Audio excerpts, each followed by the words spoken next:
So I periodically ask my community, what would you like me to talk about? And just because I happen to be a conservative, they very often want me to talk about MAGA Republicans and what's going on there. So somebody asked, so was there some cost benefit analysis somewhere where they thought, we're going to alienate independents, but we're going to have enough in order to win the election? And how does that work?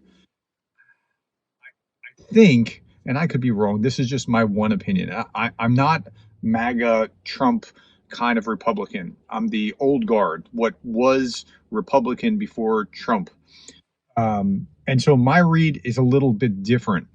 I think the people that are in this camp just have almost a messianic enthusiasm, a fervor, the end of the world is going to come if Donald Trump is not reelected. I mean, I don't mean eschatologically. I don't mean that they believe the actual end of the world, but just such disasters will come if we don't have Trump.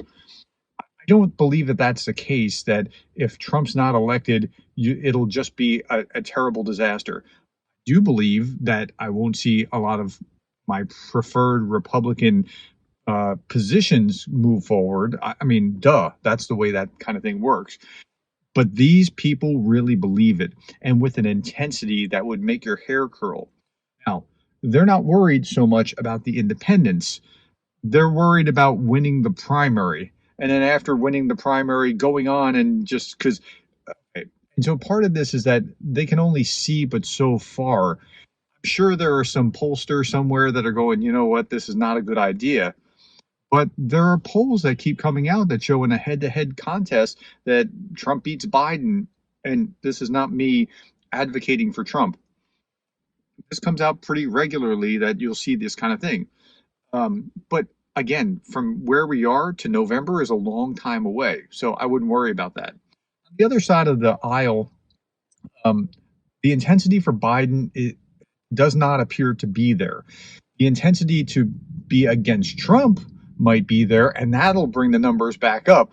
But pro Biden intensity, like, okay, Democrats, I'm speaking to you. Do you really think that Biden is like cognitively all there? I could be wrong. Maybe it's just my own read, but tell me about that. I'd like to see that in the comments. Is Biden really all there? Because he seems like he's kind of slipping, and we keep seeing these kind of things. And are you comfortable with that? But the game is already kind of locked for Biden. And so I'm not saying, go to Trump. Obviously, you're not going to do that. I don't want you to do that. I'm not advocating that. But I don't think the intensity for Biden is the same as the intensity for Trump, which is off the charts with that MAGA crowd. Now, within the Republican Party, there's also a crowd like mine that Nikki Haley picked up, and Nikki Haley's crowd, 60% are turned off by Trump and would rather stay home than vote for Trump. So you have that alienation within the Republican Party, just like you have that fervor within the MAGA sector of the Republican Party. So it's a really weird thing to watch.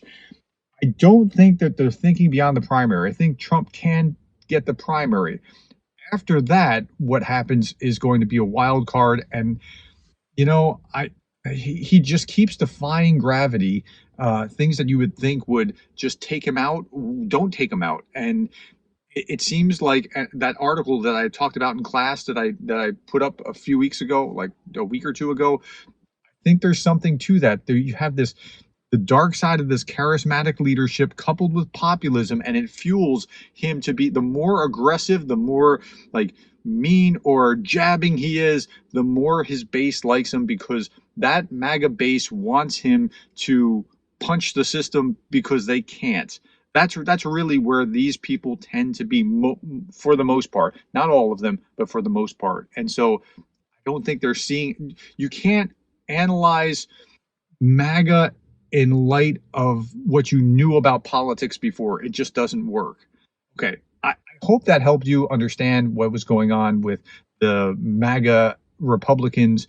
And if I'm wrong, correct me. Tell me what you think. I'm just giving you my perspective, and that and $5 will buy you a Starbucks. All right. Thank you for your time.